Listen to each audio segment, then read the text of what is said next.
The following program contains names, places, and events that have been anonymized or fictionalized for the purposes of protection and safety. The following program is provided for entertainment purposes only, and any commentary from the hosts are strictly conjecture and should not be held as making any definitive statements about the truth or identity of any particular individuals or circumstances. If you or a loved one are involved in an abusive relationship, please call the National Domestic Violence Hotline at 1-800-799-7233 for support.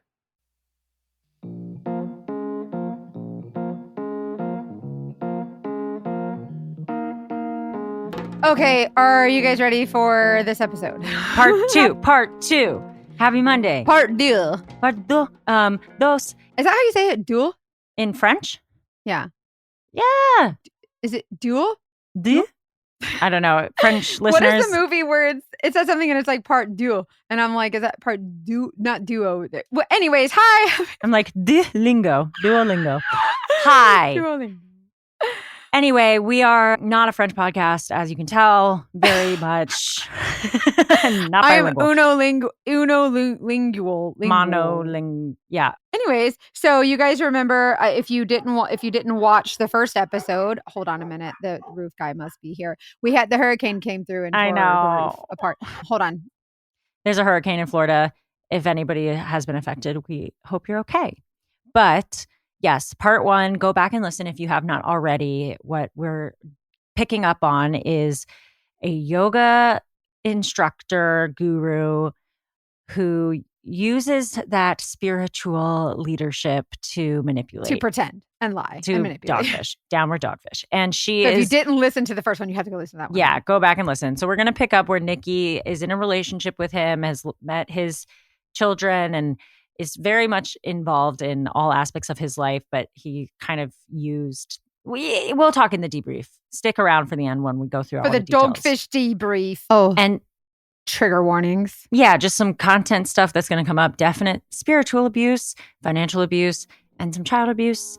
And it's, as always, a difficult story. So protect your heart and what you want to hear. Thank you, Hannah. Yeah, let's get into it. They just got busted for one of his illegal schemes, is where we left off.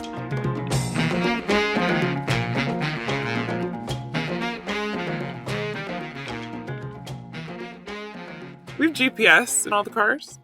A couple days later, this car is taken by federal authorities and searched. Oh, no. All the cannabis was found. 80 pounds. 80? Holy shit. Oh, my God. I'm still 6 months pregnant. I am looking at this computer screen of the GPS, seeing it in a cop car lot, and I'm like, this is it. I'm going to jail. I'm going to have a baby in jail. Oh, my God. My brain, I mean, it was on overload. And by the grace of God, because everything was in fake names and had fake phone numbers, nothing came about. But that was the beginning of the end of the trucking company. They could never find you guys. They found us. But we didn't own the cars, remember? We're a transport company. Right. We're transporting someone else's car. So you can lie and say that it wasn't your... Yeah. And let me tell you guys, I was never a good liar. It's not who I am. I'm a heart on my sleeve kind of person. And so he had to teach me how to lie. He had to put the fear of God in me that I had to lie or else the family was going to be doomed. Like it was not my natural instinct. And it was really, I had so much shame about that because it was so important to me to not be that kind of person. I grew up in a religious context. And so everything about it was wrong. But he had taught me how to play roles, show up as a certain person, dress a certain way, act a certain way to give people a certain idea. Like he had taught me how to navigate being in multiple situations with multiple personalities. And so I learned how to disassociate from myself in a really deep way to fulfill these roles. So I could be his partner and show up in these business meetings. So I could be his partner and yell at someone because they didn't do a job right for him. So I could tell his kids, like, no, you can't go to that ball game or you can't do this because you didn't do your chores when that's, deep down, I'm like, you should be a kid. You should go do all these things, right? Like nobody needs this many chores, but I'm his trusted confidant. I'm his trusted partner, and I know my role, and I'm trying hard to do all the things. So my nervous system is like, yeah, I imagine. And I'm pregnant. And you're pregnant. No kidding. So you said, I mean, I want to hear more about how you were feeling when you like had the scare though. Like obviously the feeling of having a baby in prison, but like I was just like, oh my God. Like it was shock. It was shock. And you do all these things, but you don't ever really think you're going to get caught. Yeah. You know, like logically it could happen, but it's not an actual thing in your reality. And I've never been to jail. I mean, I have a clean record. This is not anything that's even a part of my consciousness. And so I am just in shock and I'm freaking out. But he's very calm in stressful situations. So I'm leaning on my trust for him. And that probably made you feel more comfortable with it. Whereas with that, I mean, if it was just me by myself, I would have been probably freaking out and panicking. But I had him, and he was the leader of the family, so he would keep me safe. If he says it's okay, then it's okay. He would get me out of jail on bail. I don't know. So that stresses me the hell out. I know. I'm like, oh, gotta take a lap. So we get through that. We close that down. That company's gone. And I have a beautiful, healthy baby girl. Oh, I love it. So we have all this weed, remember? Yeah. Because we were transporting it, but now we're not. And so before I had the baby, I am like dealing weed to anybody who will buy it. Trying to show up and not look pregnant. Like, I'm talking like high schoolers. I'm talking like... Oh my gosh. Were you ever like, I'm pregnant, like I can't do this bullshit, like this is stupid? Again, I had to do it because I was the only one. We can't ask the kids to do it. He can't do it because he's the one that's supposed to bail me out, and he's got all the assets in his name. And you didn't want to leave him because he's your boo, like that's your man. This isn't stuff I wanted to do, but this was so low level. Like, if this will make you happy, whatever. I didn't like it, but it didn't feel... What we had done before felt so much more unsafe than this in comparison. Yeah, right, yeah. So by contrast, I'm like, whatever. So I have this beautiful baby. I have to take the work phone with me to the hospital in case someone needs their weed. Oh. And I'm like, why?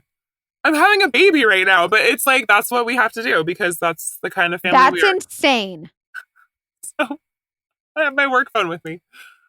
I have the baby. So blessed. She's born healthy. I mean, it truly the most magical moment of my life was that moment. The best moment. I love it. And I'm a first-time mom.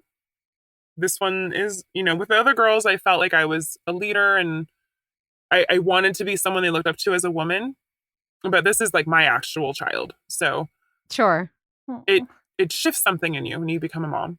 And it's crazy. You leave the hospital, you're like, you're really letting me leave with this baby? I've never done this before. I have no idea what I'm doing. Like, this shouldn't be legal. Shouldn't you give me a handbook or something? It was crazy. But I leaned on my partner because he had 5 children and he knew how to be a dad. So I trusted his guidance. Captain Von Trapp. Tell me, has summer done a number on your hair? Because it has for me. I had a lot of travel going on this summer, and when I travel, I find that the water in different places affects my hair texture. It gets oily and greasy some places. It gets super dry other places. So I've had trouble finding stuff that will help my hair stay regulated and shiny and healthy until I found Prose. So this summer, I brought my Prose products with me. And if you don't know Prose, it is a customized beauty for hair and skincare service that you fill out your needs, and Prose makes a custom formula just for you.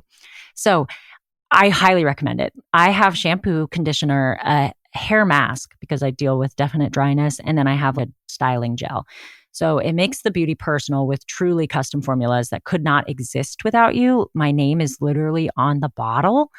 And it's made to order based on the in-depth consultation, covers everything from your beauty goals to the weather and the water where you live, but also just the fact that I have the dryness issue. So the mask is like an additional conditioning hydrating tool that is so, so good. But then when I find myself in an area where I don't need that, I don't have to use as much. It's just like I feel like I have every tool at my disposal to work with wherever I am. And the seasons just change you. So you can update your formula no matter what. I also recently dyed my hair for the first time. So my next set of products will be made for new colored hair, but they already know what I like from the last thing. So it's like just built on it. So Prose only uses naturally powerful and proven effective ingredients, selecting from over 185 clean ingredients to target your specific concerns and goals. And it's not just custom hair care. They offer custom skincare. I have a friend named Carly that swears by it. Nothing else works for her. Truly nothing but Prose. Prose is backed by more than 500,000 five-star product reviews and a clinical study that proves personalization works better. And this is so nice of them. If you don't love your first order, it's on Prose. So there's never been a better time to switch to custom. Prose is so confident that you will love your results that they're offering our listeners an exclusive trial offer, 50% off your first hair care subscription order at prose.com/TDD. That's prose.com/TDD for your free consultation and 50% off your custom routine. Prose.com/TDD. And that info will be in the show notes. So my daughter is amazing. She was born 2 months later. And my daughter was a cluster feeder. She wanted to feed like every hour and a half. So I had not slept in about 2 months. I imagine. I am still, and I do want to say her sisters helped out a lot. They helped pick up the slack, but I'm still trying the best I can to manage all of the things while being a newborn mom. And I'm so grateful they stepped up to help so much, but still, I had to still keep doing things. It's not like I could just take a couple weeks off and rest. And he didn't give you like maternity leave. No, God, no. And I had to quit all my jobs now because now I have a baby. And he said, you know what, that's fine. Just work for me. I'll take care of you. So now I have no income, zero, nothing that's my own. I am under his total umbrella. And this is where the shift starts happening. Because now it's been long enough. I've been loyal. I've proven my loyalty. Like now it's really starting to get like integrated. I have his baby. And he tells me on New Year's Eve, all right, we just had our first Christmas with the baby and all these things. New Year's Eve, like, I want you to open up a cannabis delivery service. Oh, here we go. Oh, bless Jesus. Okay. Hey. And I say, no, I am not doing that. I don't want to do that. I have a baby, a newborn. I am tired in my mind, in my body. Everything about it is hell no. I don't want to do that. Like after this whole year we've had, now I have this child that I have to look after. Like, how am I going to have the time or the headspace or energy to do that? And second of all, I have a baby. Like, I can't be doing that. I can't show up and deliver weed with a baby. Yeah. Like, come on. Yeah. Come on. Absurd. Jesus Lord. We get in a big fight and he leaves with the whole family, leaves me and the baby at home. Oh my God. Because it was New Year's Eve. We always have this tradition of going and doing this thing on New Year's Eve with the whole family. But he leaves me at home. He's like, nope, you're not coming. And so I spent my first New Year's with my daughter alone. I gave her a kiss at midnight. Oh, he had told that's me terrible. He had told me that if I didn't open this delivery service, then I'd have to leave. And he's keeping the baby. He keeping the baby. You got me fucked up. You ain't keeping my no, you're not. That must have felt like horrible. Well, Mackenzie, your response is the appropriate response. But for me, I'm like, I have no money. I have nowhere to live. I get it. What do you do? I'm separated from my friends. I have nobody except for this family now. You're isolated. Completely. And if he kicks me out, what am I going to do? Where am I going to take this baby? You can't even go to your dad's spare room. I can't because there's cannabis in it. Because it's a weed garden now. Yeah. So I'm like, great. Like, I'm devastated because it's all on him. It's whatever he decides. So he comes back. Doesn't talk to me. But he started to do this a lot. When he'd get mad at me, he would just stop talking to me for days or weeks. Stonewalling? Don't they call that stonewalling? Mm-hmm. The next day, he sits me down. His tone is soft. He's like, look, I need you. I need you to do this. I need you to do this for the family. We need you to do this. We can't afford this lifestyle without it. We have all these things going. Like, I love you. We'll do it together. So I say, fine. I don't like it, but I mean, you get bees with honey, right? So he laid on the honey. I'd had a day to think about my life falling apart and being without my newborn, who I loved with every fiber of my being, and my world falling apart. And so now he's rescuing me from all this anxiety of my world falling apart and being nice about it. So it's easier to say yes, even though I didn't want to. So I did that. I opened up a cannabis delivery service and I ran that thing 7 days a week. It was open 12 to 13 hours a day. I was answering every phone call morning to night. I was packing bags. I was hiring drivers. I was doing it. And I was also doing all the other things, cooking all the meals, taking care of the newborn, like answering calls while I'm breastfeeding, still trying to get the kids to school, still trying to make sure the rentals are managed, still trying to like take my daughter to the park maybe with my 3 phones in my pocket, answering calls. Like, it was awful. And all the while, he would threaten to kick me out now every 3 to 6 months. There'd be a viable threat of kicking me out. He wants you to know that that's still something that could potentially happen. Like, he wants you scared so that you don't leave. Yeah, and he's probably so nice otherwise. Like the whiplash. He is. I mean, when he was like, he and I, you could classify us as a power couple. When we put our minds to it, we could do anything together. We worked so well together. And when it was great, it was great. I mean, it was the best intimacy I'd ever had. It was so connected. And that makes sense because he's so in tune with me, because he's controlling me at this point, that he knows how to turn me on and off, and he knows how to mold me and influence me. And so it was either really, really great, and he would give me like these beautiful gifts, or it was just awful. And you just tried not to provoke the bear. And I was in a fawn response most of the time. He gets mad. I'm trying to calm him down, relax him, soothe him so he doesn't get mad at the kids or he doesn't get mad at me. I'm trying to keep the peace. I'm trying to navigate all of the things. And he's telling me this is temporary. This is just so we can get through this period. It's not going to be like this forever. I just need you to do your time. Like I did my time before I met you, whatever. So I'm doing all this and I'm exhausted. And I'm getting resentful because he'll go to bed and I'm out delivering weed to a bad neighborhood at night. And I'm like, who knows if I get kidnapped? Like who's checking in to make sure I get home? Nobody. Like it's starting to feel awful. And when I say I'm working all day, I would literally wake up and he's telling me all the things I need to do.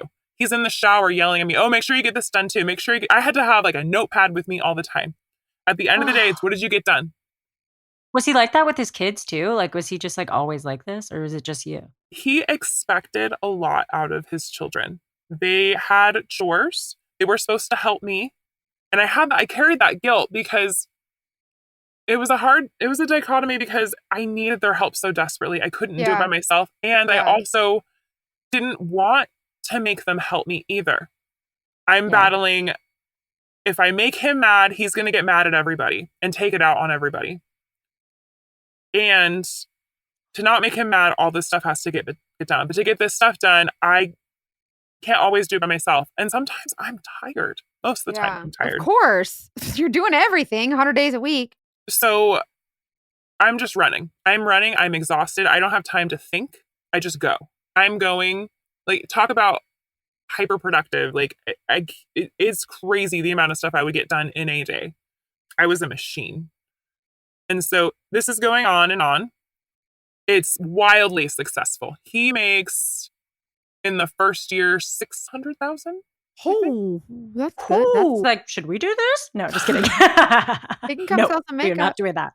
And while this is happening, I can't even buy a cup of coffee without permission.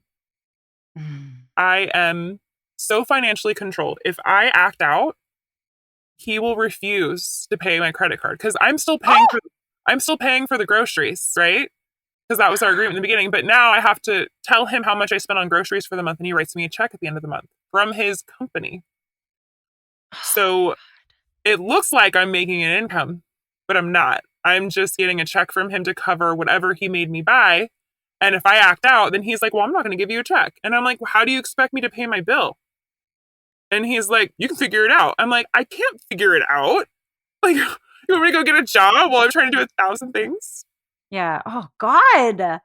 So that's where the financial abuse started to get really impactful. And I'm just juggling 50 gazillion hats. I'm not a stepmom because we weren't married, but I'm acting in a role as a stepmom. I'm a mother. I am a partner.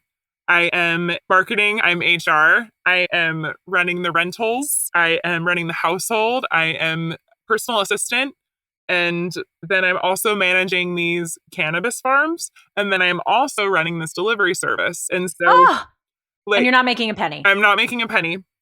So I had no time to think. Like, there was no time to do anything for myself. I could barely get through the day. And it got to the point where I needed help.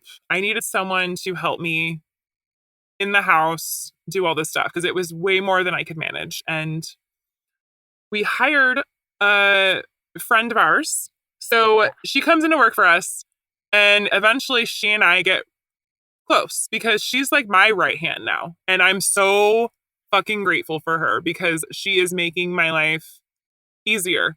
And it was amazing because even as simple as like, can you watch my daughter for a second while I take this phone call? So I'm not juggling that at the same time. You know, she could drive for me. She could pick up the kids from school for me. She could, help me with these things. And so it bonded us because I was so grateful and things were ramping up. So I wasn't less busy. I just had more help to keep going and to try to manage this lifestyle that was really unmanageable. Like, my to-do list was never done. And every day it was, what'd you get done today? And it would usually be a fight because not enough stuff was done. I needed to work harder. I needed to do more. I needed to figure it out. And so if I wanted the reward of affection and connection from my partner, I had to do more to get it. And it felt like this game I could not win. And then the few times I would, it was like winning the lottery. Oh my gosh. I'm sure it didn't last very long. No, it didn't. It was a great job. Now here's another job for you. Yeah. Oh, or like, oh, you're so good at this. You're so good at this. That fuels you for a while. It does. Oh. When you're starving, that breadcrumb tastes so good. And I'm still working as hard, but I'm not drowning like I am before because I have her help. And she sees the way he treats me. She sees how he yells at me. She sees how he demands things. And one day, I remember this clearly. I'm sitting at the computer, the light shining in through the window to my left. She's sitting behind me and she's working on something. And she's like, Nikki, do you know what a narcissist is? And I look at her and I'm like, no. And so what do? I go ask Dr. Google, what's a narcissist? Of course. And I start reading and I'm like, holy fuck, Johnny's a narcissist. Like, this is spot on. And so that's when I started reading articles about narcissism and listening to YouTube videos. And when she highlighted what I was going through and made it real for me and brought up the concept of narcissism, I mean, that was pivotal. That changed my life because that opened that cognitive door. And once you open that door and start seeing it, you can't unsee it. Because you can convince yourself it's not there, but once you start to see the signs, you can't stop seeing them. And they start to be everywhere because now you're honed in on it. And I needed that. I needed to remember. I think that paved the way for me to start to see that this didn't used to be my life. Yeah. Was it immediate? How long did it take for you to hear that from that point to getting out? A while, because I had no time to like getting out wasn't a possibility because how could I even have any time? I had no time as it was. How was I supposed to even pack a bag? How was I supposed to find a place to live? How was I supposed to figure out how to get my daughter out? And again, remember, this gray area business was in my name.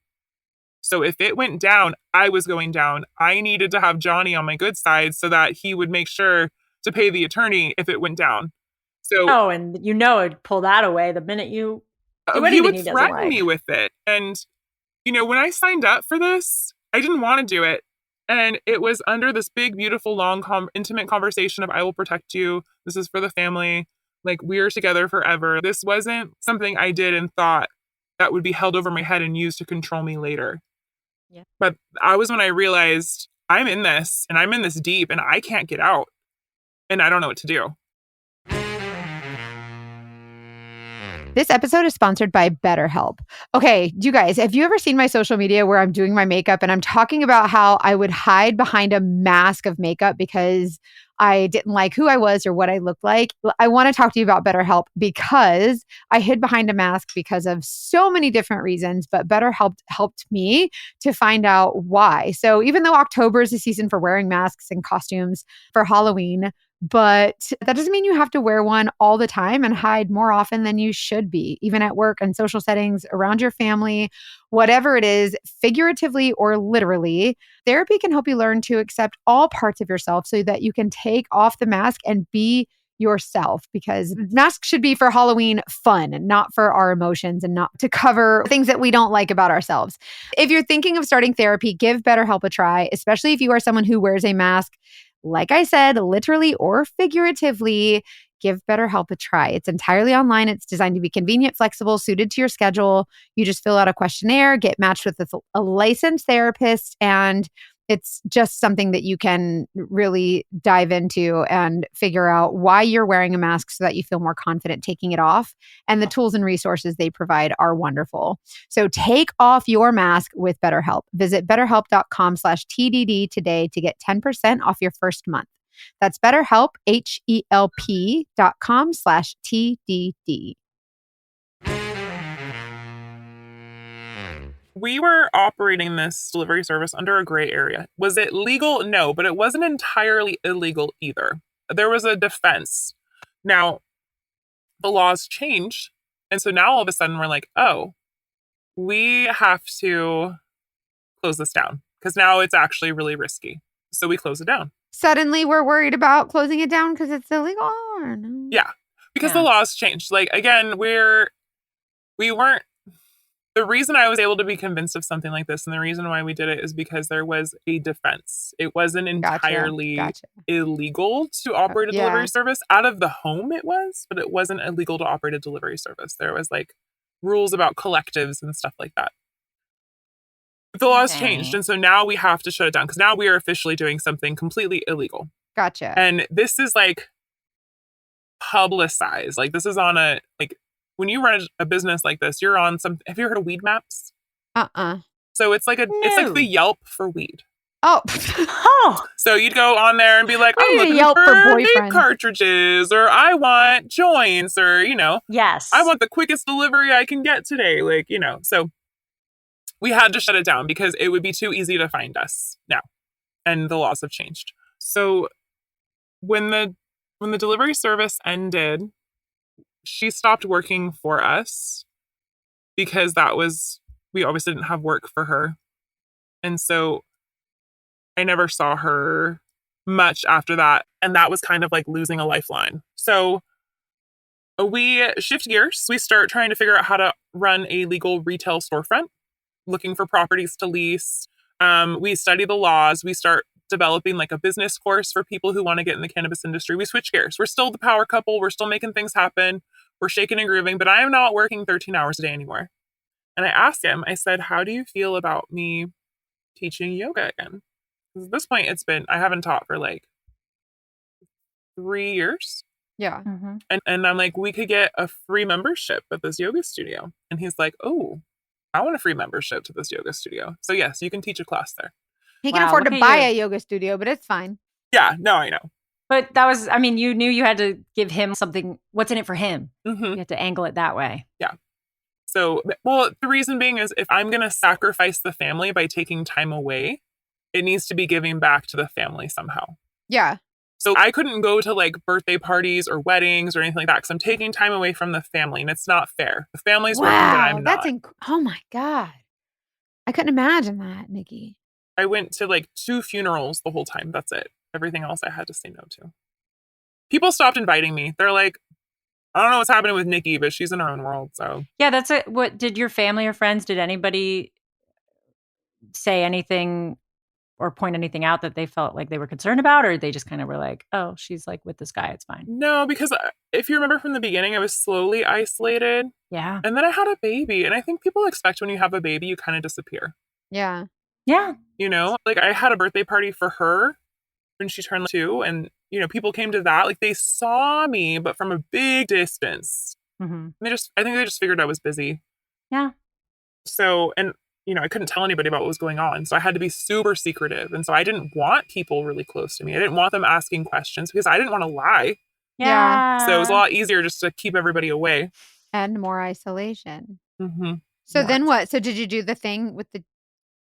So we were trying to figure out this retail business. We spent a lot of time on it, but it eventually fell through. And I was grateful because I didn't want to run another service like this, but I was willing to because I had to, right? So I was like, oh, thank you. It didn't work out in my brain. So I started teaching yoga, just one class a week. And we're still doing our thing, but he's getting frustrated with me because I used to work these 13-hour days for him, and now I'm barely working in his eyes, and I need to be doing more, and I'm not doing enough. The house isn't clean enough. Like, I'm just not doing enough. And I'm frustrated back because I'm like, you said this was a temporary thing, like not the rest of our lives. So there's some tension happening. But again, I'm still trying to keep the peace all the time for everybody. And my daughter's 3 at this point. Love her. Oh my God, I love her so much. So he was never really violent. Most of the things that he did were emotional and coercive. And I was never afraid of him like kicking me or punching me or anything like that. His temper was wild. Like he'd get mad and yell and not talk to you for weeks. And he'd say some awful things. But I wasn't worried about him, abusing me. Mm.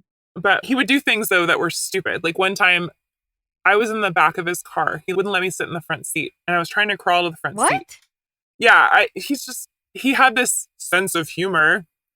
And that everything was joking, but he was very sarcastic and dry and would be very mischievous. And it seemed playful, but it always went too far. But it was always under the guise of, well, it's just a joke. It's just a joke. You're taking it too seriously.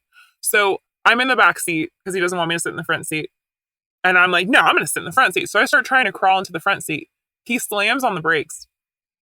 And I fly across the car. I hit my head in the dashboard. And I just feel these fat drop tears falling from my face.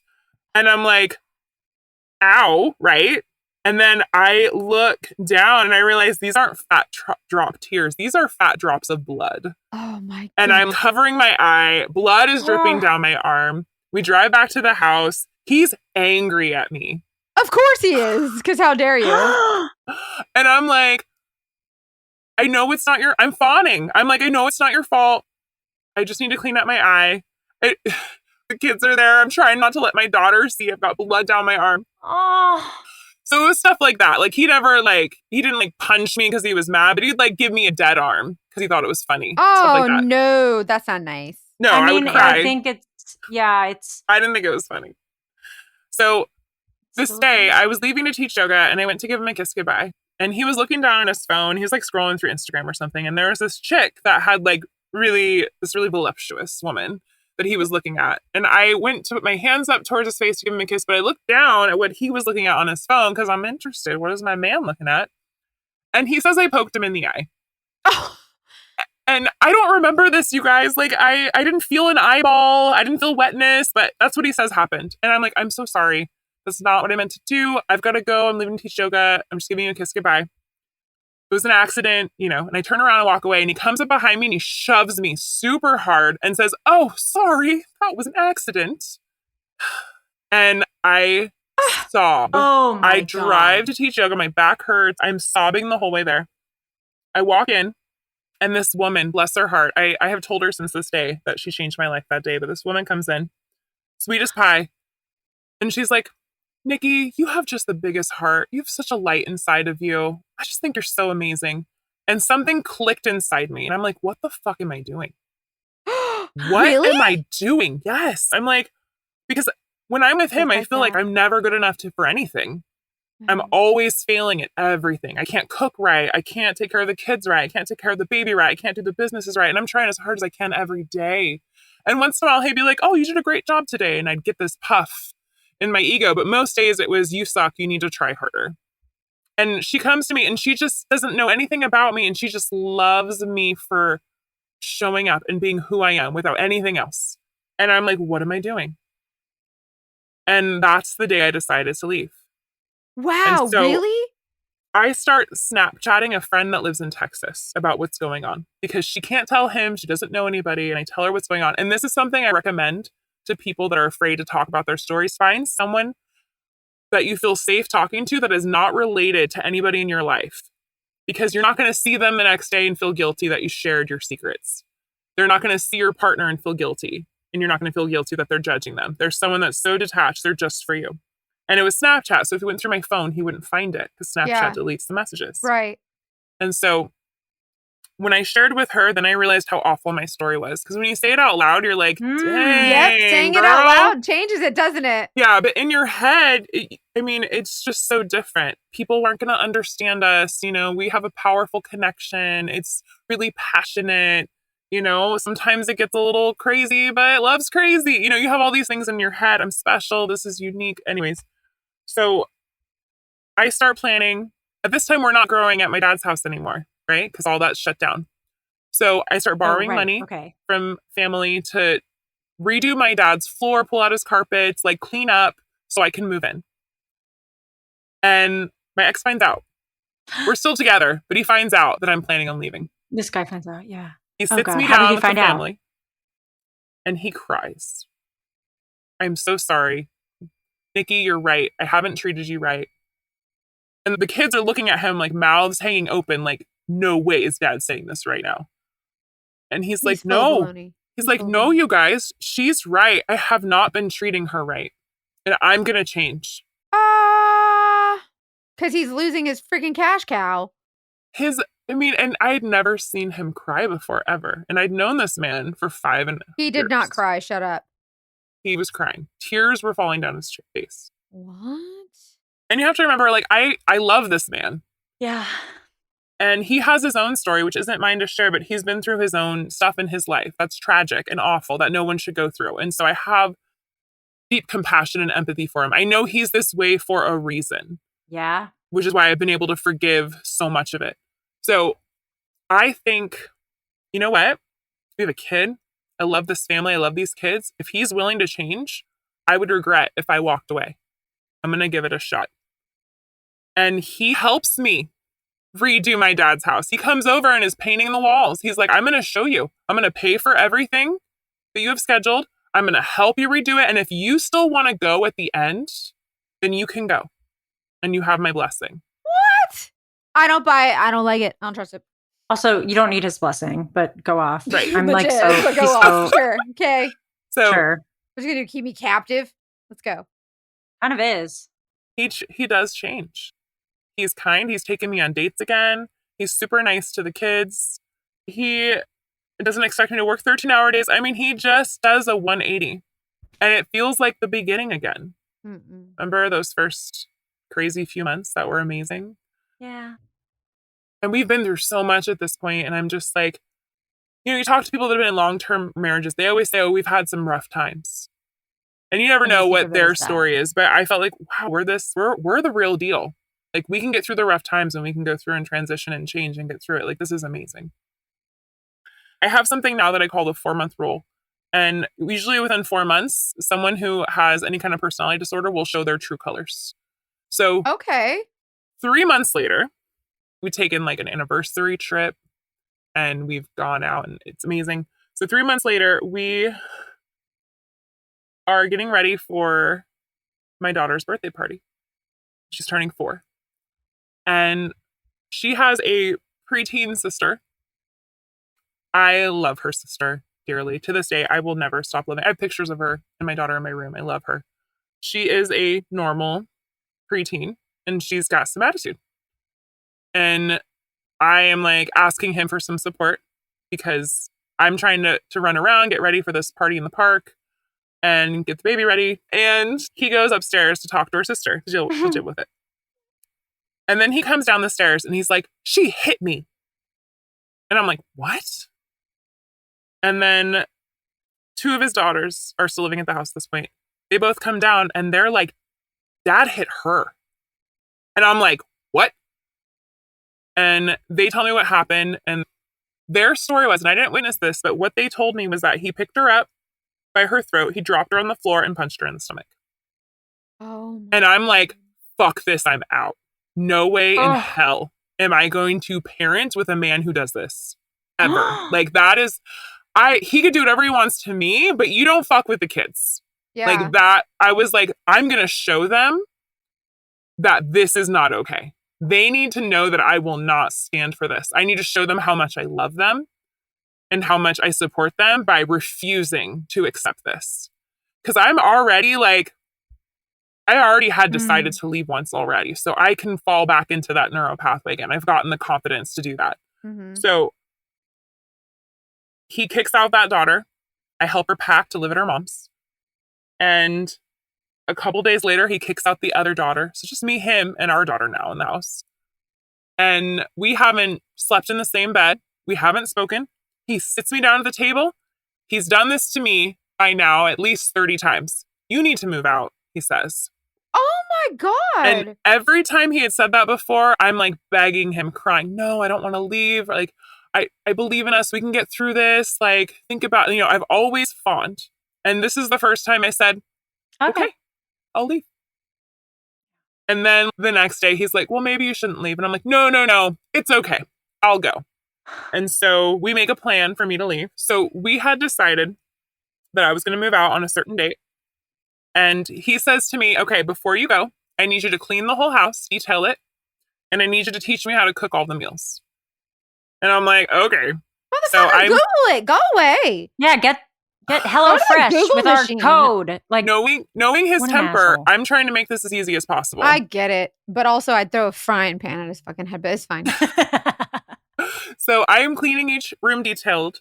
And I'm also going through each room and like, okay, this is mine, and putting it in a side room because he has to look at all the stuff I take before it leaves the house to make sure I'm not taking his stuff. So I'm teaching him how to cook. And one day I'm over at my dad's house cleaning and I have the baby with me.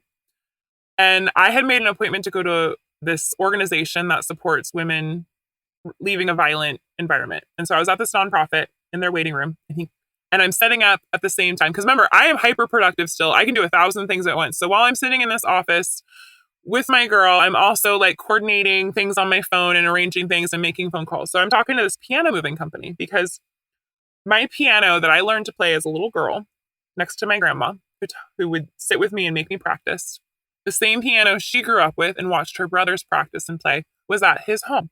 We had taken it. We had worked together on it, refurbished it. Like we had put a lot of work into this piano.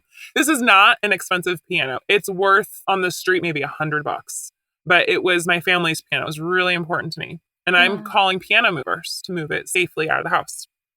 And I text him and I'm like, hey, I am going to have the piano moved on Monday. And he's like, no, you're not. It's me. And he says, I would rather cut off the legs of that piano and pour battery acid on it than let you have it. And I'm like, oh. And that's what he said. You're not coming in this house ever again. Oh my God. And I'm sitting at this nonprofit for women escaping a violent environment. All this is happening. I'm like, this is ironic. Yeah, I feel like you can just show the text and be like, this is what I'm dealing with. And I know this language sounds surprising, but this is when he was mad. This is the way he would speak. So I try to go home. I call the local authorities and I'm like, hey, can he really not let me come home? And they're like, no, he can't. But if you have a problem, call us when you get there. I get there and he's like, you're not coming in. And I'm like, I'm coming in. So I get out and I start walking towards the house and he shoves me. This is the second time he's ever shoved me. He grabs my keys and he throws them. And so now my car keys are somewhere thrown that have my house keys on it too. And he goes to get the baby out of the car. I was going to say, where's your daughter? So he shoved me in front of her. He gets the baby out of the car. And I call the cops. And the cops come. And they're like, well, he doesn't want you here. He tells the cops I don't even live there. He's like, this is the mother of my child, but she only comes over every once in a while. What? Oh, of Here course we he's go again. full of shit. She shoved me first. It was crazy. And there was like 3 cops there. 2 believed me, 1 believed him. And there was a woman cop there, and I'm so grateful for her. And she said things to me, like, because I'm still very afraid of this man. I'm still very afraid of his temper. I'm still very controlled by him. Like, I haven't had time to get a sense of self yet. Because when we were together, he told me what to wear, what to make for food. We were now vegan at this point because that's what he wanted. Like it's just, he controlled every aspect of my life. And so I don't know how to make these decisions for myself anymore. And I'm still terrified of him. And she's like, do you want to file a restraining order? Do you want to, file a domestic violence report? And I'm like, no, he's going to get mad. No, and she says to me, and this was so pivotal, and I wish I would have held on to this and really heard it at the time. But she's like, it seems like no matter what you do, he's going to be mad. Yeah. So why don't you do what's best for you? And that is something that is such a solid piece of advice. It's so true. He gonna be mad anyways. You might as well do it and save yourself. I still believed that I could somehow influence whether he got mad or not. I hadn't realized at that point that no matter what happens, he will be mad because that is who he is. And it doesn't matter if I'm doing great or I'm not. He's still going to be mad. But in that moment, I'm like, I'm about to leave my child with this man for the first time alone. Yeah. So I can't take her with me because I don't even have a place to live. I'm just leaving. And my dad's house isn't ready yet. And I'm escorted by police officers to fill up garbage bags full of my clothes.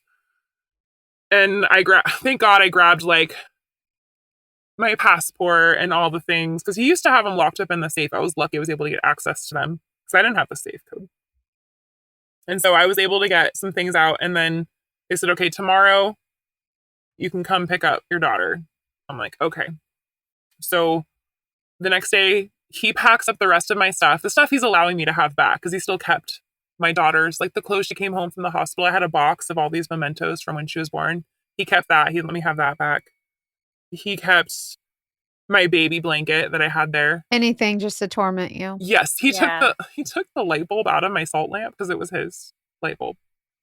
What a dumbass. I can't He's with so this fella. controlling. It's like he lost control and now he's just grabbing So any what happened piece if of y'all control. Yeah. So what happened when y'all broke up? Then that was it. Like how is it going now with like the Yeah. baby daddy? We agreed to this really stupid custody schedule. It was like 5 hours here and 7 hours there. And it was like 50-50-ish, but it really wasn't.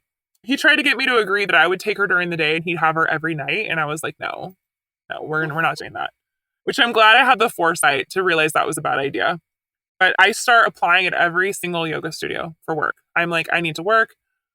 This needs to happen. And none of them hire me except for the one he works at. What? So what happened? So I start working there. And I've got I had 2 other yoga jobs at this point because he wanted free memberships to multiple studios. And I'm walking to teach yoga one day and this guy's like, is your name Nikki? Blah, blah, blah, And I'm like scared because this weird man is coming at me in my car in a parking lot. He knows my name. It's terrifying. But he was serving me papers because my ex was filing for full custody of my child. And that was like the worst moment ever. And I had to go walk in and teach a yoga class. Oh my God. So then 3 months later, the whole fucking world shuts down because COVID happens. So what do you do? Is your daughter with you? Like, what do you do? God. So we have a 50-50 custody schedule. Like I said, it's like 1 day, 1 day, 1 day, 2 days, 2 days, 1. It's like this really bizarre custody schedule that no one can figure out. And we're in court because he wants full custody. We end up getting 50-50 because that's what happens, right? I was smart enough to find a high conflict attorney that is good with narcissists. And she understood what I was dealing with and who this person was. I borrowed money again.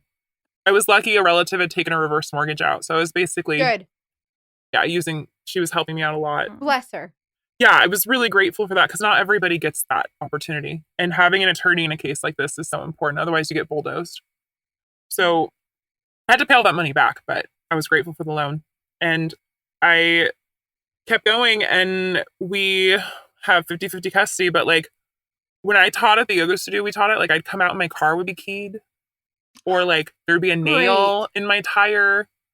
I mean, just stuff like that kept happening. And all of the kids, this was one of the hardest parts of our breakup. All of the kids stopped talking to me.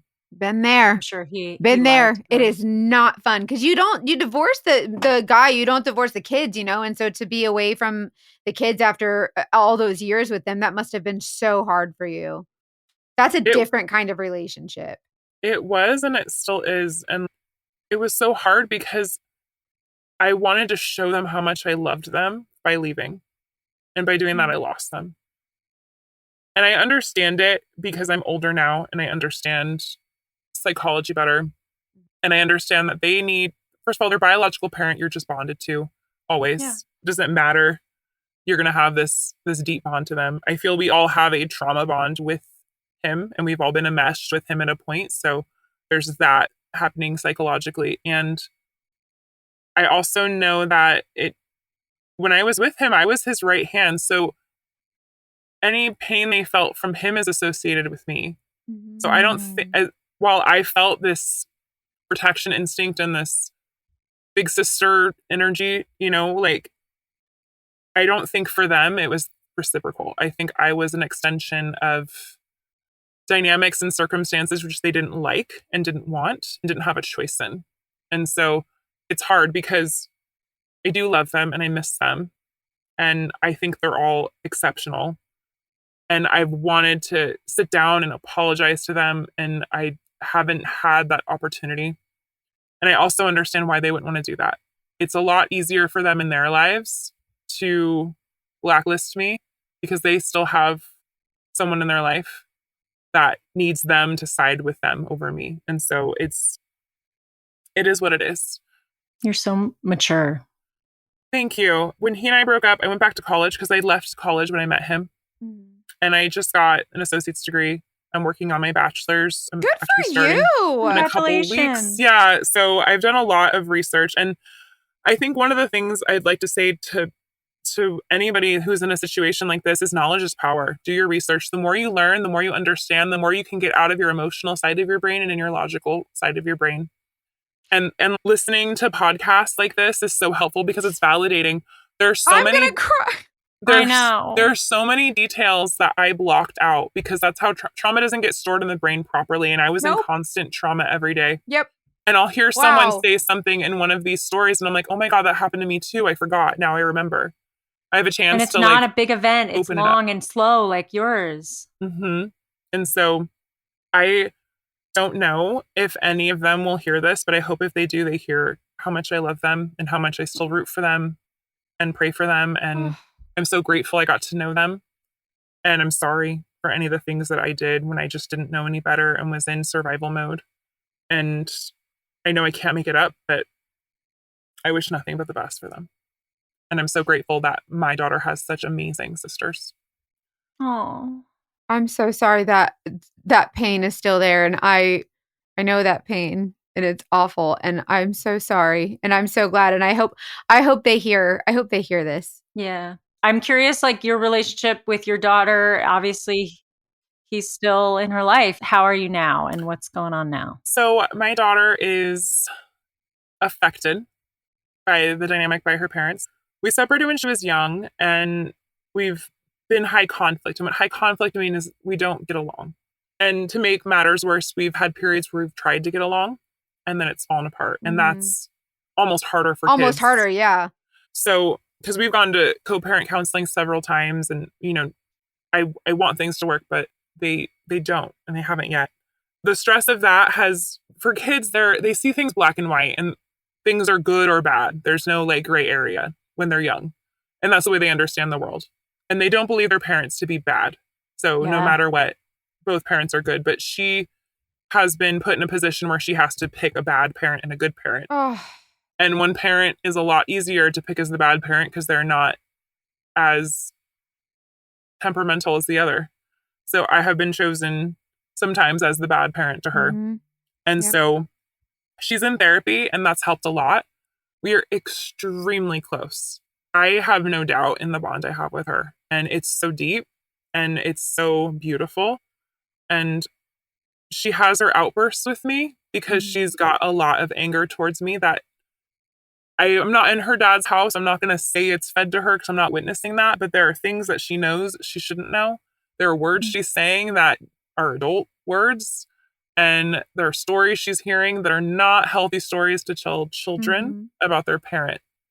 And so we are navigating the best we can. I'm so grateful that she's got such great support at school and with her counselors. And so hard. Bless that baby's heart. hard. Yeah. But again, she and I are really close. Like I know she's going to see this all when she's an adult from adult eyes. And I keep that in mind with every interaction I have with her and with everything we go through. And so I do my best to navigate. I've got my own therapist. I have great friends that have been through therapy and similar situations with men. And so I seek advice often and I take it seriously. I take my role as mom seriously, especially not having a mom. I know that I have a chance to make a difference in my own understanding of a mother-daughter dynamic. And so I take it very seriously. I research everything. It's why I'm studying psychology, so I can be the best mom possible and be the best support for her and understand the dynamic she's in and what I went through. And so we'll be okay. I believe we'll be okay. Again, it's been hard for her, but it's getting easier every year. She is so self-aware. She's so passionate and bright and smart. I mean, she's like her sisters in that way. And I just can't wait to see the woman she becomes because she's going to be really adaptable and able to handle. Because she got a good mama. Thank you. True. Give yourself some and credit, you're making girl. the best of the situation, which she'll trying. learn. I think, I mean, I'm just so sorry because you did suffer abuse from him, and that's really complicated to know that the father of your child is like, how do you communicate that with them? Do you, and when do you? And I just know that I don't think there's a. If you say it to them, then you're talking shit about him. They have to see it for themselves. Yeah. You have to let it lie. I truly can't imagine. Yeah. And I think one of the hardest things now is I have to watch this man parade around like a spiritual guru. He is leading people on spiritual paths. He is telling them that he's a sage and he can help them. And well, you know the truth. Well, I know the truth. And I wanted to come on here and share about this because I think it's so important for people to understand spiritual manipulation and coercive control through spirituality. Unfortunately, it's a lot more prevalent than people realize. And we understand that it's in religious settings. Like that's well known. It's been on your podcast before. I want people to be aware it's in other healing modalities too. There are toxic people out there that will use your vulnerability to prey on you.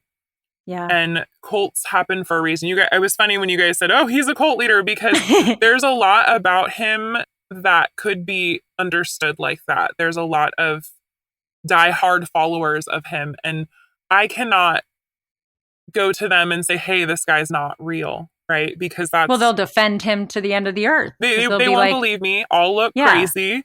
And it'll affect my community. And I love my community so much. And unfortunately, we're both part of the same community. Yeah. So I don't want to create a division where they have to choose a side.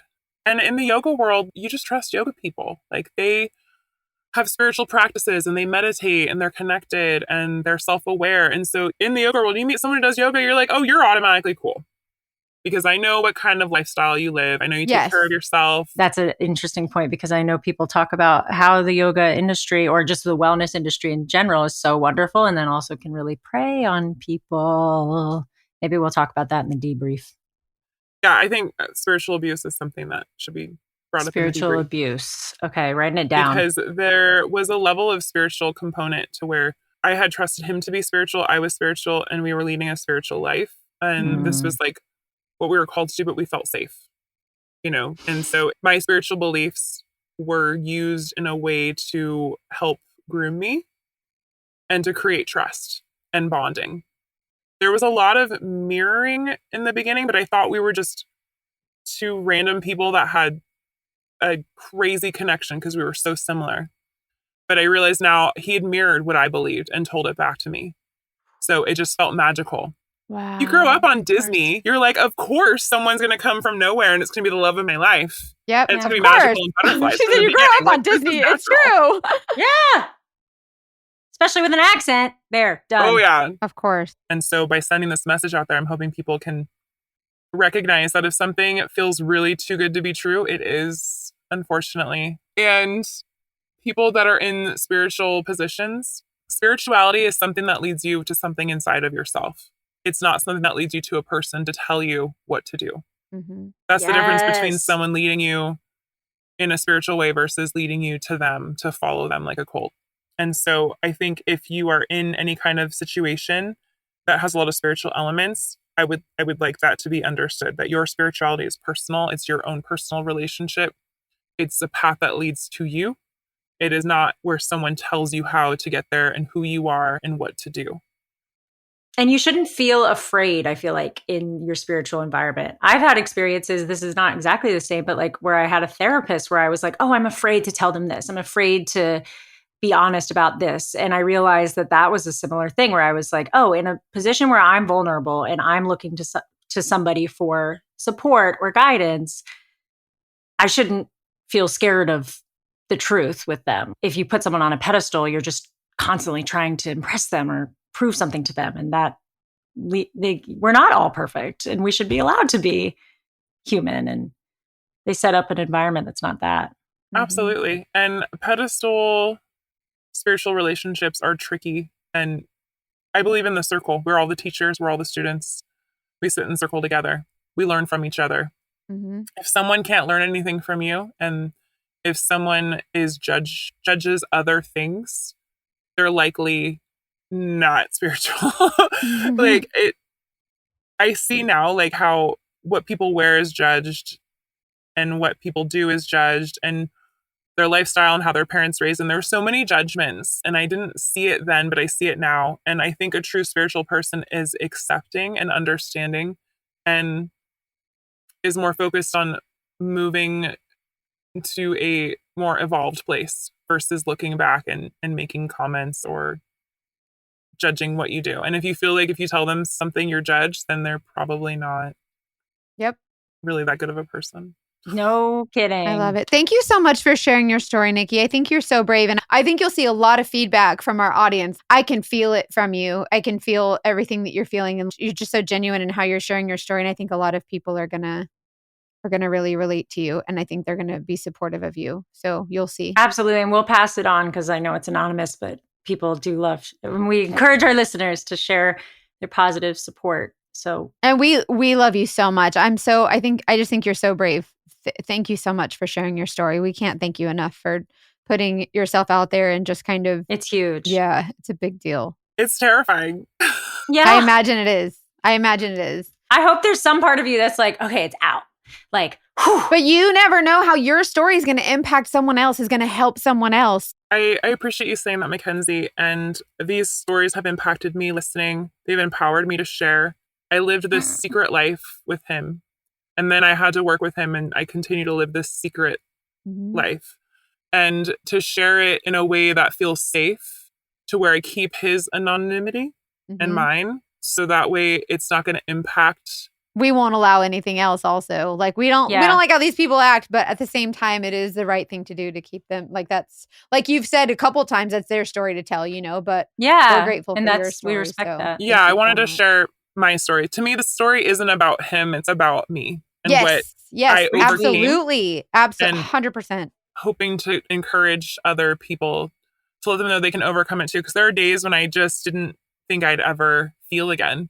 Yep. And I believe that. now I'm going to one of the top universities in the nation. And good for you! I'm showing my daughter, like, you can do this. You can change your life when you're like 40. It's possible. Amazing. You're amazing. So, will you keep us updated? Yeah. Give us all the updates. Sure. I'm happy to. Thank you so much for being here, Nikki. It's so nice to meet you.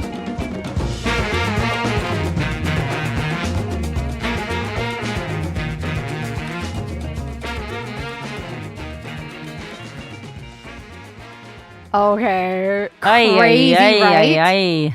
Oh, man. It's too much. That was so abusive, so manipulative. Man, yeah, I'm where so do you mad. even begin? I mean, I don't want to, this is going to be my seamless plug. So we've talked about our Patreon maybe doing a book club, and she mentioned a Brene Brown book, Braving the Wilderness, which I have not read, but I wrote down. And some Have of you guys her read that? Let us know if you've read it. Yeah, let us know if you want to do that. Some of her story also reminded me of It Ends With Us, which is the book that was just made into a movie. Oh, yeah. About an abusive relationship Mhm. where the thing that I'll start here. So the thing that kind of reminded me of that is the way that he would just impulsively and almost subtly do things that were so manipulative and dangerous, but you almost walk away from those situations like, did that just happen? Like when they were like in it's the hard. car. It's very surreal, right? Yeah, like he like sped up in the car, like got, you know what I mean? Like he had like moments of making you feel afraid, but you can't put your finger on exactly why or how. Or when he would use this is something I think people can relate to. I wrote down that he would use joking and taking jokes too far as an excuse for abuse. Yes, I don't like that at all, because it's almost like someone said, 90% of the things you say when you're joking are actually true. And I was like, that's probably pretty accurate. Every joke comes from something. Yeah. Something, right? So if I you're don't like, know. oh, you're so stupid, I'm just joking. Why are you getting offended? You're so sensitive, blah, blah, blah. But it's like, you just called me stupid, and that's going to affect you. But it was a lot of reactive abuse, right? And I just think every single situation was manipulated to make her feel like she had to do this thing. I mean, I think I know what reactive abuse, but can you like expand on what you mean by that? So reactive abuse is when you do something and it elicits a response from someone, and then you blame them for that response. Whoa. Do you know what I mean? You're like poking the bear, and then all of a sudden when the bear gets up and starts fighting you and coming after you, then you're like, whoa, why are you so crazy, bear? What are you doing? That's so manipulative and common. It is. It is very, very common, and it's awful. It's reactive abuse. You're not technically doing anything wrong until you're just pushing them, pushing their buttons until, you're escalating it until they respond in a way that's inappropriate or that you deem, too much. And then they say, how could you respond in that way? That's crazy. Whoa. Okay. I have a lot to process. That's massive and huge. And I think he did that all the time. And then also was just so controlling of her, like, every move. And just making her feel like crap if she didn't do something. And I feel like the things that he was asking her to do, he knew good and damn well were dangerous. They could get her in a lot of trouble. And I don't know. I just feel like if anybody asks you to do something like that, it's not in your best interest. Then that person they are not looking out for your best interest. And that's probably not someone that you want in your corner. You know what I mean? Yeah. So let's talk about how you get to that point, because I know people are going to say, how could you do something illegal? We'll just keep it open. And sure, we want to be the place where we can have that conversation and acknowledge that sometimes those questions, while it makes sense that they come up, it is coming from like a victim blamey place. And it's like a really nuanced journey to get to a point where you are doing things that you never thought you would be doing. So starting at the beginning, she wanted validation for certain things. It seemed like I hung on to the idea of, you date someone sometimes that has a quality you wish you had, because when they like you, it allows you to think, oh, maybe I have that too. Right. So I feel like she came from kind of a place like that, which makes her already susceptible to being, like, whatever he says is going to be what she goes with. Right. And I don't blame her for that. I related to it. Honestly, I was like, oh, in college, I fully just dated someone because I thought they were smart and I didn't think I was smart. And then I thought, oh, maybe I'm smart because he likes me. You know what I mean? But sometimes you do those things out of emotion instead of logic. I'm an emotional thinker, not necessarily a logical thinker all the time. And so when we do that, but then once you do it and then this person shows you it's the unmet needs, right? So you do something and then they say, oh, that was so great. That's so wonderful. And you're like, oh, they loved me for that. They really, and then you now I have to do on anything that to keep it. And then when they say do something illegal, it's not like, oh, how could you do that? It's like, well, how could I not? This was the only person who ever showed me that love or whatever. So there's not an excuse for it, but really that's why we respond in that way, is because when you have that need that's suddenly met, you don't want to let that go. So you're going to say yes to everything they say. Also, how about the way he made her feel like she was chosen? Oh, like, yeah. That's such a thing. Yeah, exactly. Where it's like, oh, I don't just date anyone. It's almost putting you on a pedestal in a way that's like, yeah, Oh, I've never. And who doesn't felt want so to be good. put on a pedestal like that, right? I know. And I know there's so many people who can say, well, I would never deal with that. Well, you also would say, I would never let my kid leave the dinner table without eating their peas. And then when they do, and then you're like, I'm not fighting with you. Goodbye. Like, go. I don't care. Do you know what I mean? Like, I would never. But when you're in that situation, yes, you would. Shut up. I don't have any kids, and I'm so like, I know I'm wrong because I'm holier than thou. Where I'm like, I'm not going to let them have an iPad. I'm not going to let them have a phone. And I know that I'm going to get so annoyed with them that I'm going to be like, just take the iPad. Like, I know. Well, and then you're trying to keep up with the trends too, right? Like, it's just the same as adults. Like, whenever someone says like, oh, I would never do that. But if you're doing it and the man you love is doing it and he's making you feel safe doing it, now you're going to do it too. Like, it's so easy to look in and say, I would never, until you're there. So that's why it happens, is because we are human. That's all there is to it. And we're not stupid. We're not idiots. We're just human. And Dogfish are really good at it. Yeah. And we don't Dogfish. think like them. We don't think like them. Like they are operating. They're good at what they system. do because they know how to manipulate our system using their system, So yeah, that made so much sense. Also, the fact that everything just built on itself and it did not go from, hey, let's go on a date to, hey, let's smuggle drugs across state lines. Like that's not also, how it happened. I hate how he allowed her to be put in so many situations. And then when she wanted to leave, like he didn't seem fearful at all. Like he was like, fine, like, do like there was no, that's who you need to be worried about, is someone who is not scared of anything. Like they don't care about you, if they don't care about themselves, they're not going to care about you, but they want to put you at more risk. So such a good point. Awful. So anyways, the way he made her do, like when she was pregnant, I think he was like, I want you to do the dirty work. I don't know. I'm glad that it never got to a point. Like, but you don't care. I don't. It makes me so mad. I don't think he cares about anybody. She mentioned a lot of times how everyone would walk on eggshells around him. She would, especially. It's interesting when there's one person in your house that regulates the mood of everyone else. Yes. And everybody's like, oh my God, are we like, what do we do? How are we? What kind of day are we going to have? Yeah. Yes. That's like not. It feels very old fashioned. I feel like maybe it was the norm for a long time for the man of the house to just be like, who sets the tone? And nowadays it's like, you can really use that to be abusive. Yep. And that was me in my childhood. That was my dad. My dad was the one who set the tone for the whole, like if dad was pissed, everybody was terrified, shaking in our boots. Like he never touched my mom, but he would abuse the crap out of me and my brother. And like, so if dad was ever there, we were terrified. But if my dad was gone, we were so happy. Like it was relieving.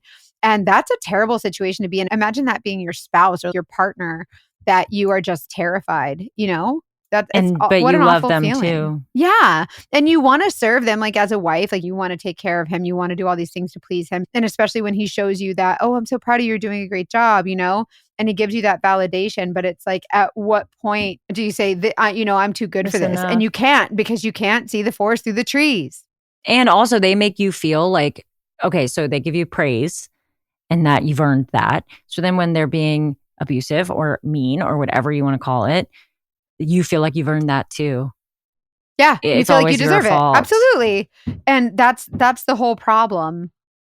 It's not the same. It's just like reminding me of all the elements of life that this applies to. My thing was like, I had to ask my family I don't let anyone, I try. My boundary is like, please don't give me any comments about my body. Because if you tell me that my body looks good and I take that as fact, then when somebody says something about my body being bad, I take that as fact. So what I've done is tried to like neutralize it, where I'm just like, I don't think I need anyone to make any comments about anything because I don't want to internalize any of them. And I'm just going to. Or if you say, oh, you look good today, it's like, did I not look good yesterday? And then that's me. Like I'm an overthinker in that way. So that can be really difficult. Like not to, stay in the middle. And there's something about a relationship where it's like, you never want it to be the thing that makes you feel the best, because then it can also be the thing that makes you feel the worst. Yes, absolutely. Does that make sense?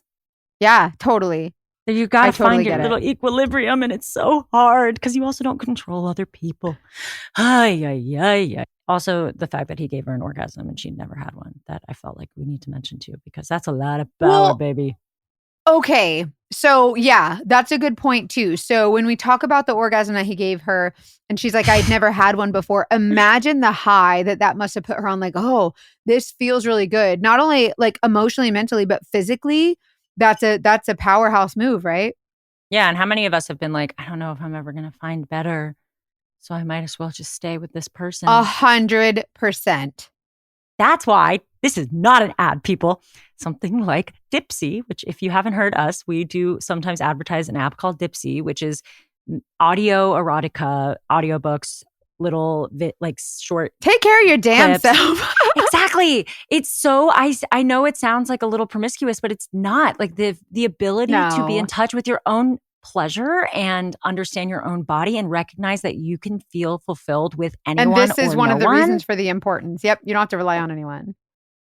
Guys, and I'm not, and it's so common. It's like she's not alone in feeling like, I don't know how to find that. And it takes work. I think you feel like you're maybe broken if you don't know how to just do it with a snap. But it's like, no, you actually have to really sit with your brain and your body and yourself. And it's uncomfortable, especially if you grew up in a conservative way where that wasn't okay.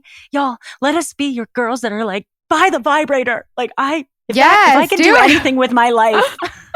Yes, that is so funny. It's healthy. Yeah. What else? Did anything else come up for Sexual health is health. It is.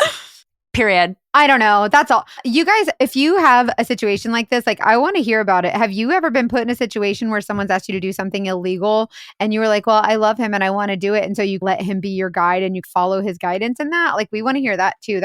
I think it's really interesting. And how brave of her to share her story, because you guys do not realize how many other people are likely going through something similar.